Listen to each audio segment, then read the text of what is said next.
Dan saudara, ada kesamaan yang ditemukan pada kasus kematian ayah dan anak di Koja, Jakarta Utara dengan dua kasus kematian sebelumnya di Cinere dan Kalideres. Para korban cenderung tertutup dan menarik diri dari lingkungan sekitar.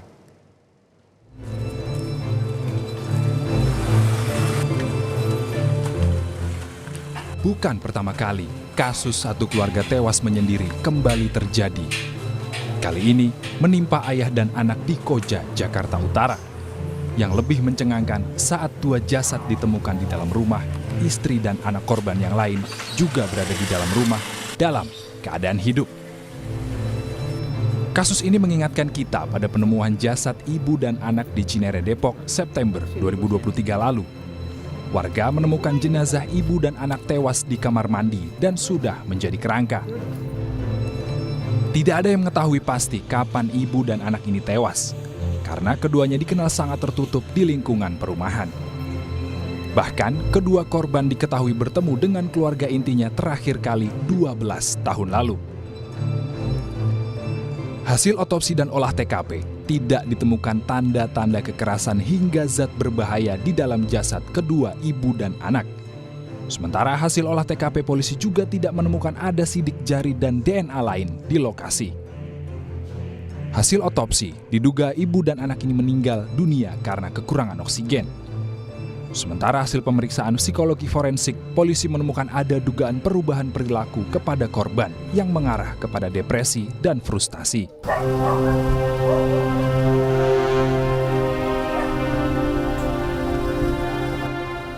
Kasus kematian tidak wajar satu keluarga juga terjadi di Kalideres, Jakarta Barat, November 2022 lalu. 4 orang jasad yang merupakan satu keluarga ditemukan tewas mengering di dalam rumah. Dari hasil pemeriksaan polisi, keempat korban meninggal dunia dalam waktu yang berbeda. Tidak ditemukan tanda kekerasan dalam tubuh korban. Dan polisi menutup kasus ini karena tidak ditemukannya unsur pidana. Hasil kesimpulan polisi, keempat korban meninggal secara wajar dalam kondisi tidak wajar. Hasil pemeriksaan dokter forensik, keempat korban meninggal dunia karena penyakit yang telah diderita sejak lama.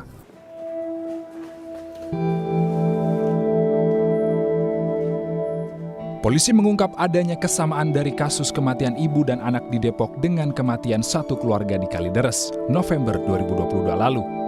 Para korban sama-sama dikenal sebagai keluarga yang tertutup dan cenderung menarik diri dari masyarakat. Diduga mereka sengaja berdiam diri hingga meninggal dunia di dalam rumah. Deduktif ke tetangga-tetangga dan juga keluarga inti, ternyata memang ini keluarga cukup tertutup. Kemudian juga dengan keluarga inti ini terakhir bertemu pada saat tahun 2011, adiknya dan sebagainya. Dan terakhir berkomunikasi hanya berrentang berapa bulan yang lalu.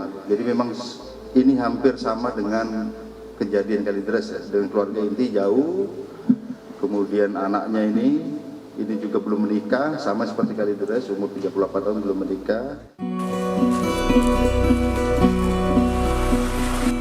Kriminolog Universitas Indonesia Adrianus Meliala melihat ada pola sejenis dalam kasus penemuan jasad ayah dan anak di Koja dengan kasus penemuan jasad keluarga di Cinere dan Kalideres.